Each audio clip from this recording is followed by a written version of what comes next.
রাঙ্গুনিয়া উপজেলার হোসনাবাদ ইউনিয়নের নিশ্চিন্তাপুর উত্তরপাড়া এলাকায় উত্তরপাড়া সততা সংঘের উদ্যোগে 25শে ডিসেম্বর বুধবার রাত 8টায় উত্তরপাড়া বিল সংলগ্ন মাঠে আরাফাত রহমান কোকো স্মৃতি 3-4 বার দিবারাত্রির ফুটবল টুর্নামেন্টের উদ্বোধনী খেলা অনুষ্ঠিত হয়। এতে সভাপতি হিসেবে উপস্থিত ছিলেন প্রবাসী কর্ণফুলী ক্রীড়া পরিষদের প্রধান উপদেষ্টা নাসির উদ্দিন বাবর। প্রধান অতিথি হিসেবে উপস্থিত ছিলেন রাঙ্গুনিয়া উপজেলা যুবদলের আহ্বায়ক যুবনেতা সেকেন্দার হোসেন। উদ্বোধক হিসেবে উপস্থিত ছিলেন দক্ষিণ নিশ্চিন্তাপুর প্রবাসী ঐক্য পরিষদের সভাপতি মোহাম্মদ ইসা। প্রধান বক্তা হিসেবে বক্তব্য রাখেন হোসনাবাদ ইউনিয়ন বিএনপির সভাপতি হারুনুর রশিদ। বিশেষ বক্তা হিসেবে উপস্থিত ছিলেন হোসনাবাদ ইউনিয়ন বিএনপির সাধারণ সম্পাদক ফয়েজ আহমদ তালুকদার। প্রধান আকর্ষণ হিসেবে উপস্থিত ছিলেন রাঙ্গুনিয়া উপজেলা যুবদলের যুগ্ম আহ্বায়ক মুজাফর চৌধুরী। বিশেষ আকর্ষণ হিসেবে উপস্থিত ছিলেন চট্টগ্রাম উত্তর জেলা আরাফাত রহমান কোকো স্মৃতি পরিষদের যুগ্ম আহ্বায়ক ইউনুস তালুকদার। বিশেষ অতিথি হিসেবে উপস্থিত ছিলেন লিচুবাগান ইংলিশ স্কুলের পরিচালক মোহাম্মদ সুলেমান।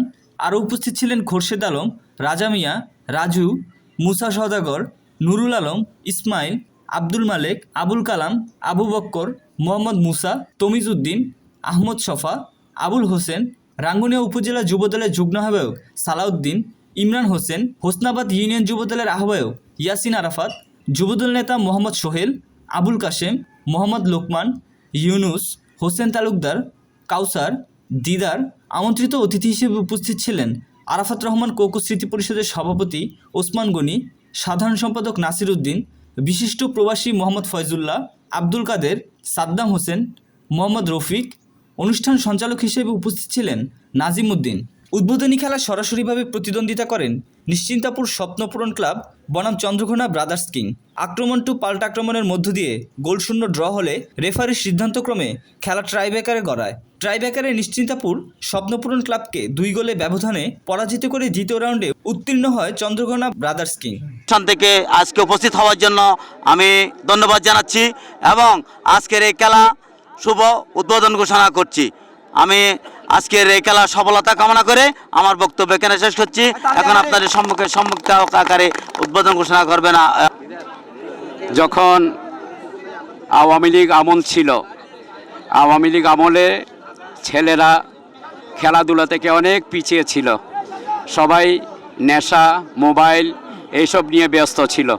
আজকে বিএনপি ক্ষমতায় আসে নাই এখনো পর্যন্ত, তারপরেও এই যে বিএনপির ভাই যারা আছেন, আপনারা যে খেলার প্রতি ছোট ছোট ভাইদেরকে আগ্রহ সৃষ্টি করার জন্য যে আপ্রাণ চেষ্টা চালিয়ে যাচ্ছেন, এই জন্য বিএনপির সকল নেতৃবৃন্দকে আমি আমার ব্যক্তিগত তরফ থেকে এবং আমি প্রবাসী কর্ণফুলী ক্রীড়া পরিষদের তরফ থেকে এই জিনিস এই ফুয়াশা আজি দিন মাঝি এই নিশে বা মোবাইল মাঝি আসক্ত হয়ে গই খেলাধুলো বেশি দরকার এই জিনিস খেলাধুলো এই সক্ষমতা থাকক নেই আর কাম্য আর এলাকার মার ফুয়াশা খেলাধুলো থাকিব যেদূর পারে আরা হেল্প করছুম আর সহযোগ করছুম ইতারা মধ্যে রয়েছে।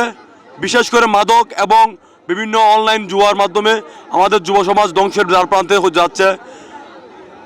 আর বিগত ফেসিবাদী আওয়ামী সরকারের আমলে জুয়াকে বৈধতা দিয়েছিল, এমনকি সাকিবুল হাসানের মতো তারকা ক্রিকেটারের মতো পর্যন্ত এই জুয়ার ব্যবসার সাথে জড়িত ছিল। তারা আবার কি নগ্ন অবস্থা, সাকিবুল হাসানের মতো একজন জুয়ারি ব্যবসায়ীকে বাংলাদেশ দলের ক্যাপ্টেন করেছিল, আবার মহান সাংসদের মতো একটি জায়গায় তাকে মনোনয়ন দিয়ে রাতের বুট চুরি করার বুট কারচুপির মাধ্যমে তাকে সংসদে যাবার সুযোগ করে দিয়েছিল। এই 34 জুলাই বিপ্লবের মাধ্যমে ফেসিবাদ সরকারের পতনের মাধ্যমে যে বাংলার প্রতিষ্ঠাতা শহীদ জিয়াউর রহমানের কনিষ্ঠ পুত্র আরাফাত রহমান কুকু স্মরণে আরাফাত রহমান কুকু স্মৃতি সংসদের মাধ্যমে যে ক্রীড়াকে বাংলাদেশের প্রতিটা ঘরে ঘরে পৌঁছে দেওয়ার জন্য যে উদ্যোগ নিয়েছে, সেই উদ্যোগকে সফল করার জন্য আজকে যে দক্ষিণ নিশ্চিন্তাপুর উত্তরপাড়া একতা সংঘের উদ্যোগ নিয়েছে, তার জন্য আমি সবাইকে অভিনন্দন এবং অভিবাদন জানাচ্ছি। সেই সঙ্গে আমি বাংলাদেশ জাতীয়তাবাদী দলের পতাকাকে শক্তিশালী করার জন্য আমাদের জননেতা তারেক রহমানের 31 দফা বাস্তবায়নের জন্য সবার প্রতি